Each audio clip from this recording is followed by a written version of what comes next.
हर हर महादेव, जय माता दी। जब एक सच्चा भक्त अपने आध्यात्मिक मार्ग को प्रशस्त करते हुए, अपने आध्यात्मिक मार्ग पर चलते हुए कुछ आगे बढ़ता है, सच्चे भाव से भगवान की भक्ति करता है, पूजन अर्चन करता है, मंत्रों का जाप करता है, या उसे जिस तरह से उसकी सुविधा हो, जिस तरह से वह कर पाता है, भगवान की भक्ति करता है, तपोबल को बढ़ाता है और आध्यात्म के मार्ग पर धीरे धीरे बढ़ने की कोशिश करता है। ऐसे में पूर्ण रूप से ईश्वर भी उसे संकेत देते हैं। ईश्वर जो है उसे अपने आसपास होने की अनुभूति कराते हैं, प्रत्यक्ष और अप्रत्यक्ष रूप से उसे संकेत देते हैं, भले ही स्वप्न के माध्यम से हो, दीपक में फूल बनाकर हो, या अन्य तरह की अनुभूति एक सच्चे साधक को, एक भक्त को होती है। ऐसे में आप सभी के भी दीपक में फूल बनता है, तो उसका क्या कारण है? दीपक में फूल बनने के आज 5 कारणों के बारे में जानेंगे। सबसे पहले कारण होता है आपका सच्चा मन, जो कि आप किसी भी तरह से, शास्त्र यही कहता है, बहुत अधिक आडंबर की आवश्यकता नहीं है, बहुत अधिक जो है दिखावे की आवश्यकता नहीं है, बड़ी पूजा करने की आवश्यकता नहीं है। एक सामान्य सी पूजा करके भी ईश्वर की प्राप्ति की जा सकती है।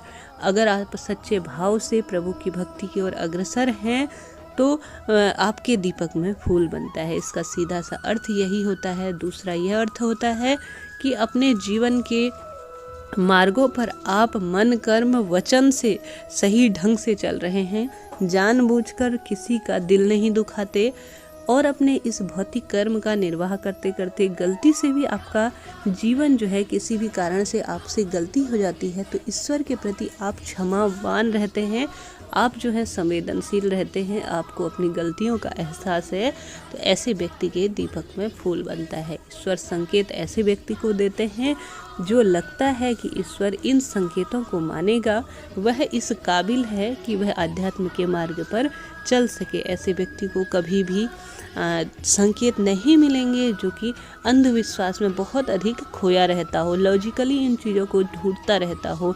उन्हें जो है कभी भी ईश्वर की अनुभूति और उनके संकेत कभी नहीं मिलेंगे। जैसे कि आप अमरनाथ जाते होंगे बाबा के दर्शन के लिए, तो वहाँ पर वह 2 कबूतरों का जोड़ा उसी व्यक्ति को दिखाई देता है जो बाबा के प्रति सच्चा आस्थावान रहता है। ऐसे में उस खास व्यक्ति के दीपक में फूल बनता है जो अपने माता पिता और प्रत्येक नारी का या प्रत्येक जन का, जो गरीब से लेकर अमीर व्यक्ति का, पूर्ण रूप से सेवा भावना की भावना रखता हो, उनके प्रति कभी भी गलत तरह की किसी भी तरह से भावना न रखता हो, माता पिता की सेवा विशेष रूप से करता हो, उस व्यक्ति के दीपक में फूल बनता ही है। इसके साथ ही आप जिस भी तरह से पूजन कर रहे हैं वह प्रभु के प्रति आप पूर्ण रूप से समर्पित हैं।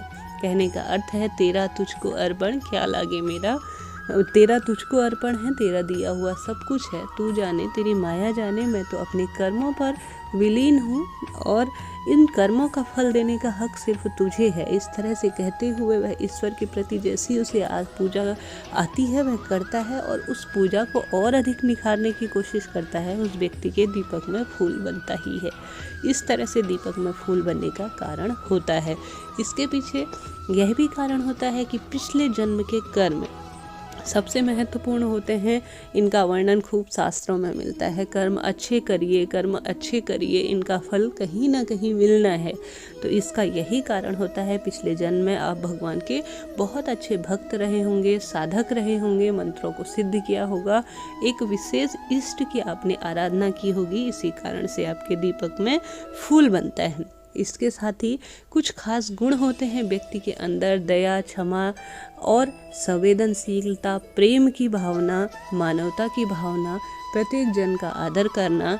इन कारणों से यह आप नहीं देखते, यह आपका ईश्वर देखता है, आपके अंदर छुपे हुए छोटे छोटे से गुणों को। व्यक्ति तो मूर्ख है, इन चीज़ों की जो है कल्पना, इनको रोज की आदत बना लेता है, परंतु उस ईश्वर की संक्षिप्त सूक्ष्म आँखें जो है आपके अंदर पहचान रही हैं क्या चल रहा है, किस भाव से आप पूजा कर रहे हैं, मानव सेवा कर रहे हैं, जीवन का निर्वाह कर रहे हैं। वह आपके भावों को देख रहा है, आपकी सेवा को देख रहा है, जिस कारण से आपके दीपक में फूल बनता है। हर हर महादेव, जय माता दी।